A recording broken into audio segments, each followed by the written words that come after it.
નમસ્કાર વિદ્યાર્થી મિત્રો, ગયા લેક્ચરમાં આપણે સ્થાનાંતર સદિશ, વેગ અને પ્રવેગ જે છે એને સદિશ સ્વરૂપે રજૂઆત કરી હતી. ત્યારબાદ ગતિના સમીકરણોની પણ મેં તમને વાત કરી હતી કે કઈ રીતે એનો ઉપયોગ કરવાનો છે. આજે હવે આપણે ચેપ્ટરમાં જે એક્ઝામ્પલની બાકી છે એ ગણવાના છીએ અને એની પહેલાં આપણે એક સાપેક્ષ વેગ જે છે યાદ કરી લઈએ, જે ત્રીજા ચેપ્ટરમાં આપણે ભણી જ ગયા છીએ, પણ એકવાર ખાલી યાદ કરી લઈએ. આ ચેપ્ટરમાં પણ તમને આપેલું છે. દાખલા તરીકે કોઈ એ પદાર્થનો વેગ જે છે VA હોય, બી પદાર્થનો વેગ જે છે VB હોય, તો બીની સાપેક્ષે આપણે એનો વેગ વ્યાખ્યાયિત કરવો હોય, આની ડિટેલમાં સમજૂતી મેં ત્રીજા ચેપ્ટરમાં તમને આપેલી જ છે. તો એને VAB કહેવાય. એમાંથી બીનો વેગ જે છે એ બાદ કરવાનો, એટલે આને શું કહેવાય? બીની સાપેક્ષે એનો વેગ.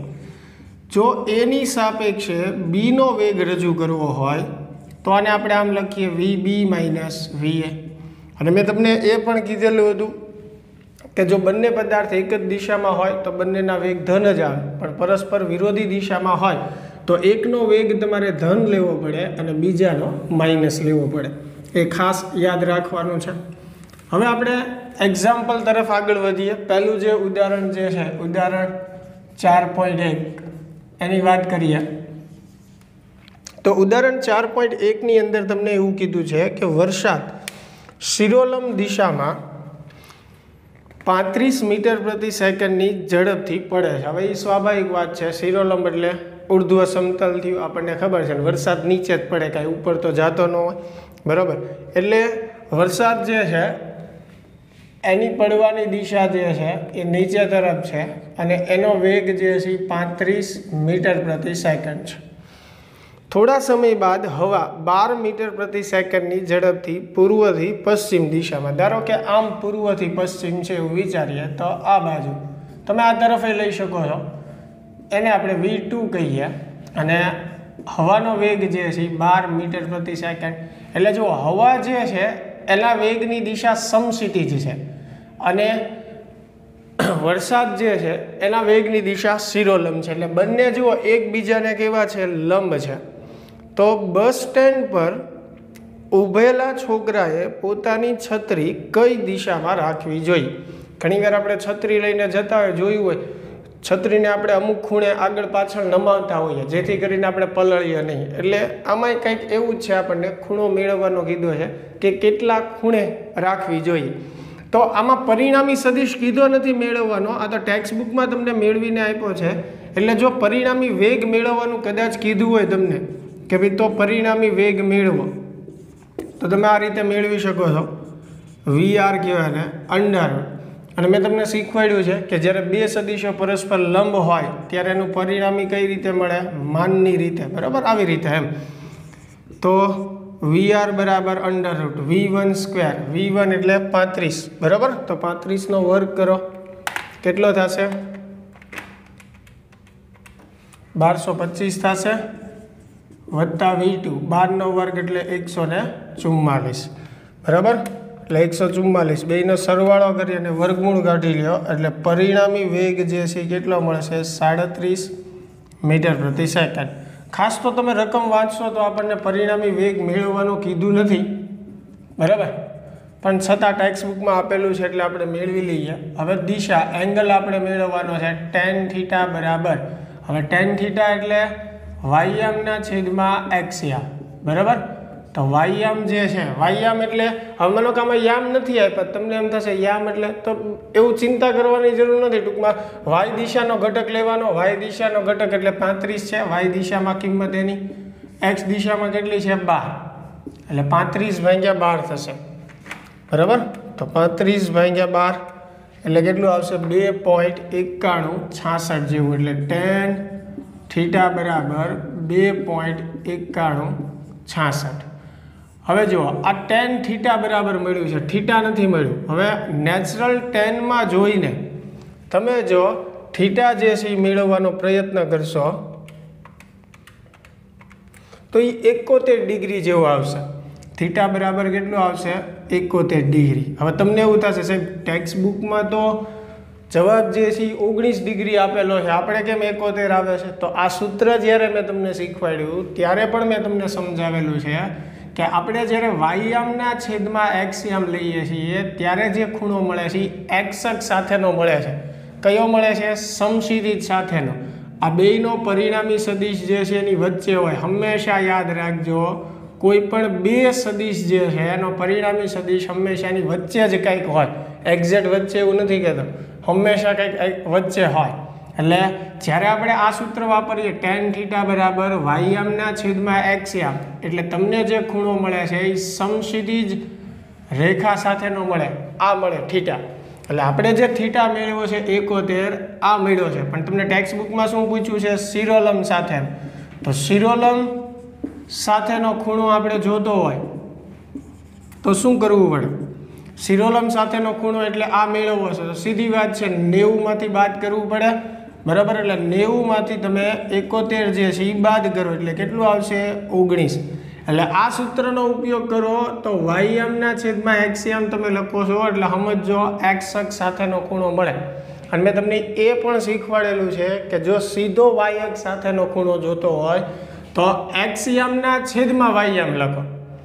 tan θ બરાબર શું લખવાનું? એક્સયામના છેદમાં વાયયામ. તો તમને ખૂણો જે છે એ સીધો વાયયામ એટલે કે શિરોલંબ રેખા સાથેનો મળશે. તો સીધો આ જવાબ આવે. બરાબર, પણ મેં આપણી રીત પ્રમાણે કરાવ્યું છે.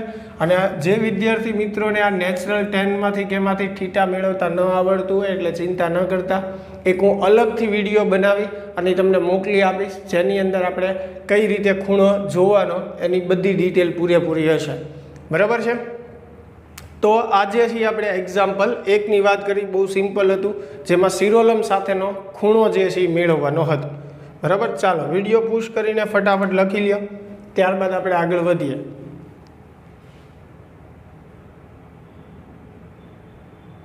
ઓકે, ચાલો લખાઈ ગયું છે. હવે એક્ઝામ્પલ 4.2 જે છે એ મેં તમને કરાવી જ દીધું છે, તમને યાદ જ હશે. બરાબર, એટલે સીધા આપણે ઉદાહરણ 4.3 પર જઈશું.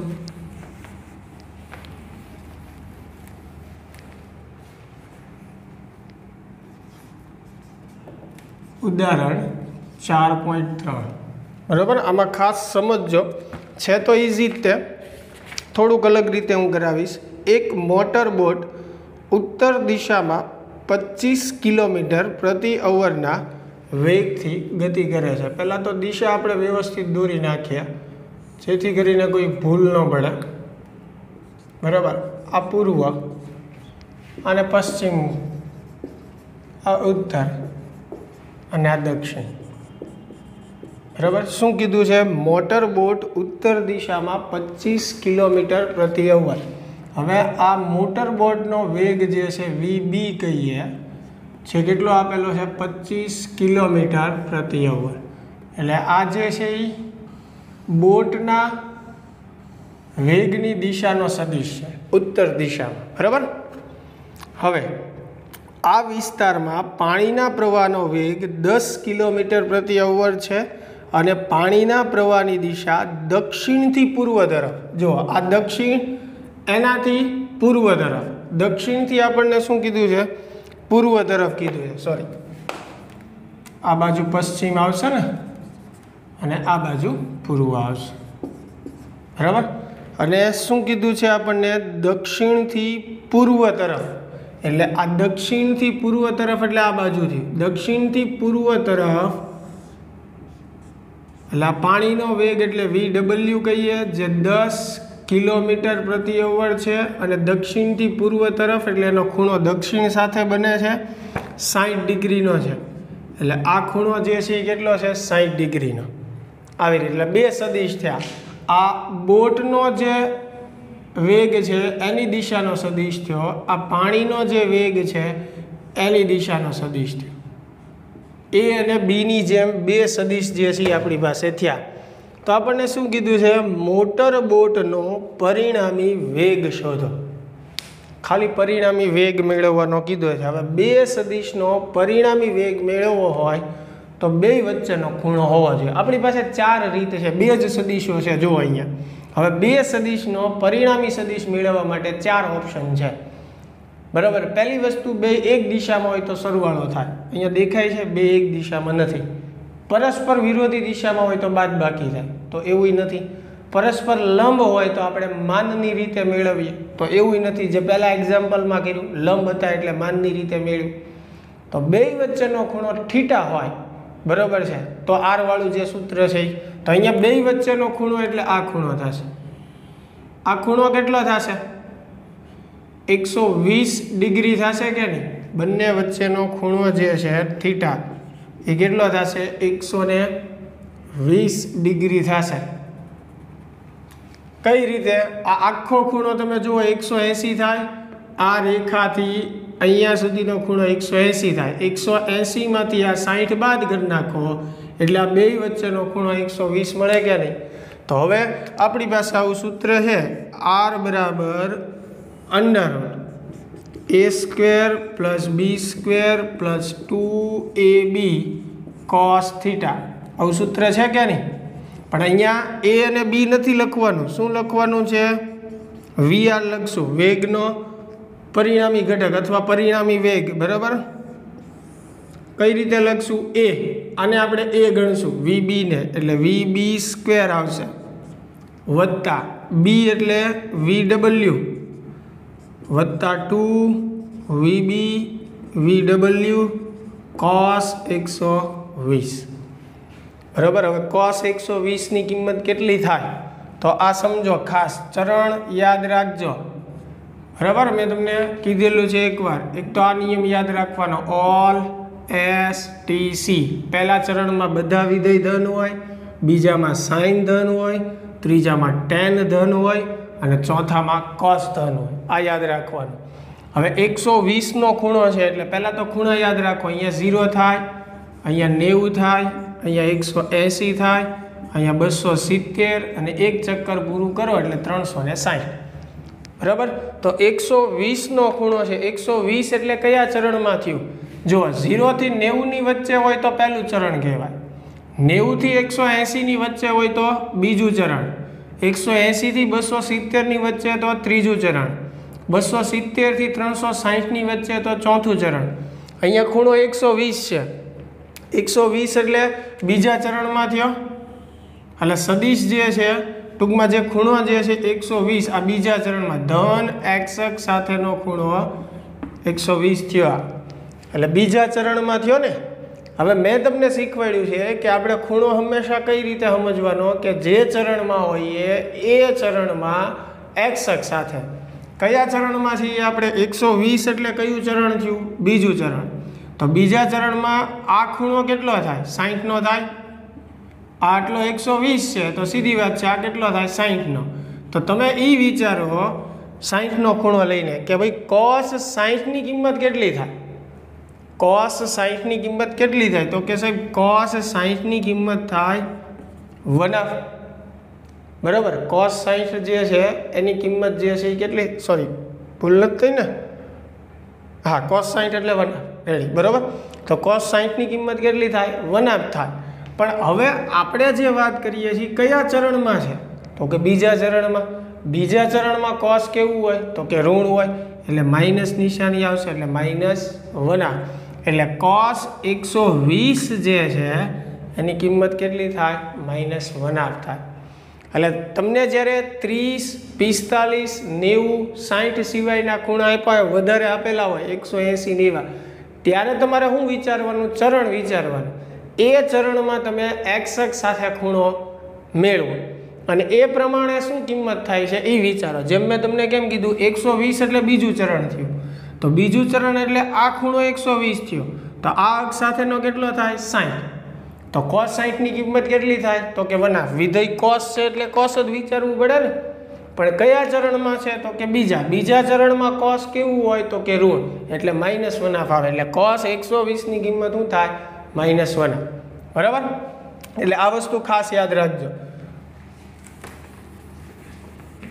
ચાલો હવે સાદુરૂપ આપણે આપવાનું છે, એટલે કિંમત મૂકી દઈએ. vr બરાબર √ હું સીધું મૂકીશ. vb બોટનો વેગ કેટલો છે? 25, એટલે 25 નો વર્ગ કરશો એટલે 625 થશે, બરાબર.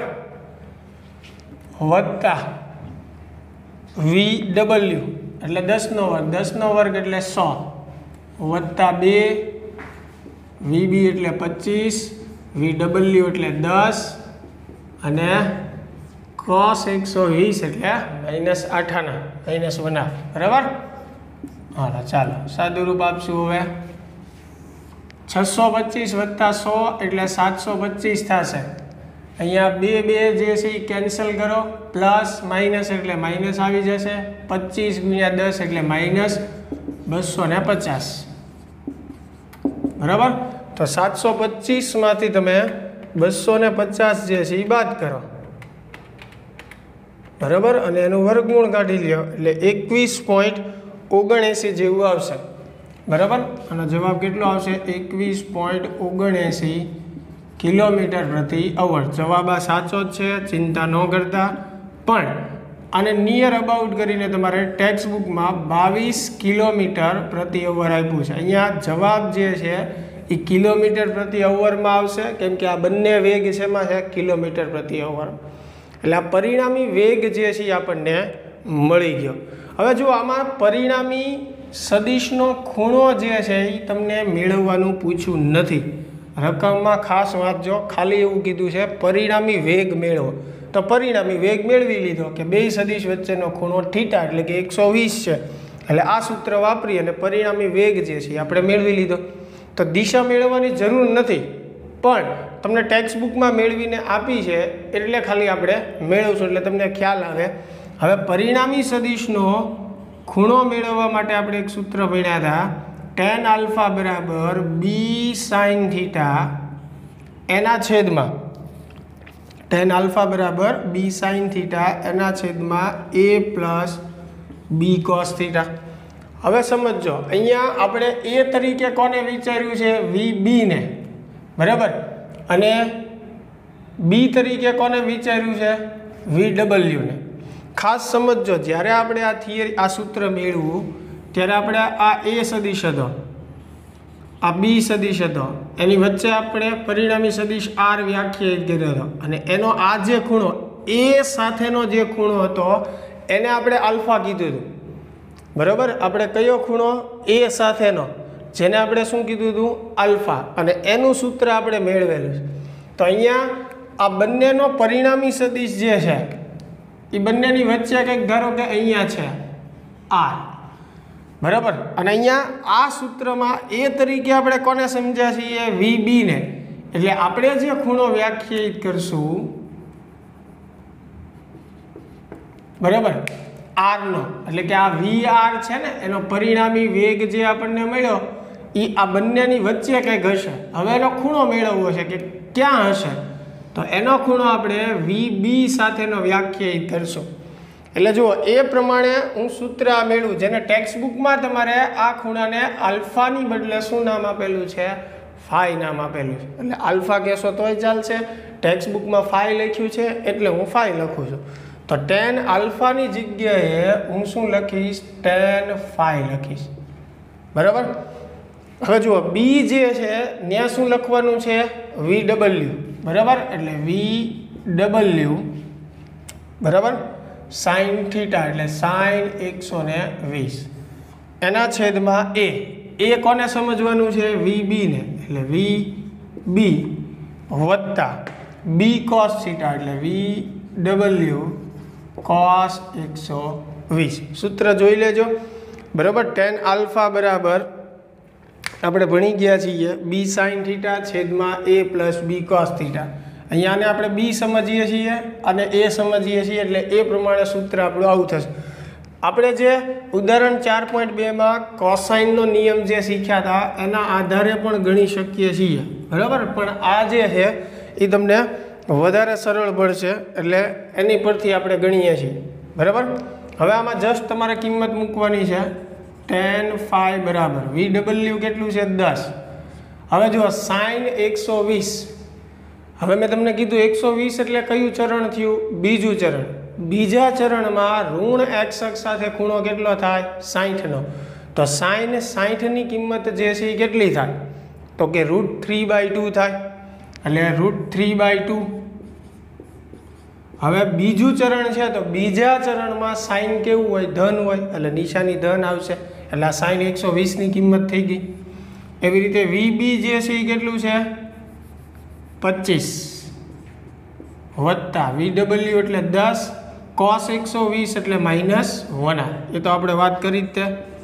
તો tan phi બરાબર હવે ઉપર આવશે 5√3 2 પંચા 10 થાય। હવે નીચે અહીંયા 2 પંચા 10 એટલે જુઓ 2 પંચા 10 કરશો એટલે 5 વધ્યા પણ એ -5 થાય ને એટલે 25 - 5 એટલે કેટલા આવશે 20। એટલું સાદું રૂપ તો આવડે ને। અહીંયા -5 વધે તો 25માંથી -5 એટલે વત્તા 20 વધે તો 5√3 ભાગ્યા 20 કરો એટલે 5√3 એટલે 1.73 બરાબર। એને ભાગ્યા આપણે કરશું 20 એટલે 0.4325 આવશે બરાબર। tan phi બરાબર 0.4325 એટલે phi બરાબર ઓલમોસ્ટ થશે 23.4 ડિગ્રી જેટલું બરાબર। અને શેમાંથી જોઈ શકાય મેં તમને કીધું એમ નેચરલ ટેનના કોષ્ટક ઉપરથી 0.4325 ઉપરથી ખૂણો નક્કી કરવાનો અને કેટલો આવશે 23.4 ડિગ્રી જેટલો। એટલે આ જે ખૂણો બને છે phi એ કેટલો છે 23.4 ડિગ્રી જેટલો બરાબર। એટલે એ આપણને મળી ગયું કે ભાઈ પરિણામી વેગનો જે સદિશ છે એ વીબી થી કેટલા ખૂણે હશે 23.4 ડિગ્રી। માનો કે આપણે હવે VW થી જોતું હોય તો બે વચ્ચેનો ખૂણો કેટલો છે તો કે ભાઈ 120 એટલે 120 માંથી 23.4 બાદ કરી નાખો એટલે 96.6 થશે। એટલે પરિણામી જે વેગનો સદિશ છે એનો VW સાથેનો જે સદિશ છે એની સાથેનો ખૂણો કેટલો થશે 96.6 ડિગ્રી। એટલું બધું કહેવાની જરૂર પણ નથી, આ તો જસ્ટ તમને વધારે ડિટેલમાં સમજાય એટલે વાત કરી છે। ને ફરીને એકવાર યાદ કરાવું, નેચરલ ટેન ઉપરથી તમને ખૂણો મેળવતા ન આવડતું હોય તો ચિંતા કરવાની જરૂર નથી, એનો અલગથી હું વિડીયો બનાવી અને તમને મોકલવાનો છું, એ સ્પષ્ટ એમાં સમજાઈ જશે એટલે ચિંતા કરતા નહીં બરાબર છે। તો આજે છે આપણે એક્ઝામ્પલ 4.3ની વાત કરી, થોડુંક વધારે મેં ડિટેલમાં સમજાવ્યું છે એમાં જેથી કરીને તમને ખ્યાલ આવે। આ જ છે એ તમે કોસાઇનના નિયમથી પણ ગણી શકો છો, બંને રીતે જવાબ સરખો જ આવશે બરાબર। પણ આમાં રકમમાં ધ્યાનથી જોશો તો ફક્ત આપણને પરિણામી વેગ મેળવવાનો કીધો છે, એની દિશા પૂછી નથી, પણ છતાં આપણે બે મેળવીને આપશું, પરિણામી વેગ પણ મેળવશું અને દિશા પણ મેળવશું, ટેસ્ટમાં કે એક્ઝામમાં પૂછાય ત્યારે બરાબર। ચાલો વિડીયો પુશ કરીને ફટાફટ લખી લો।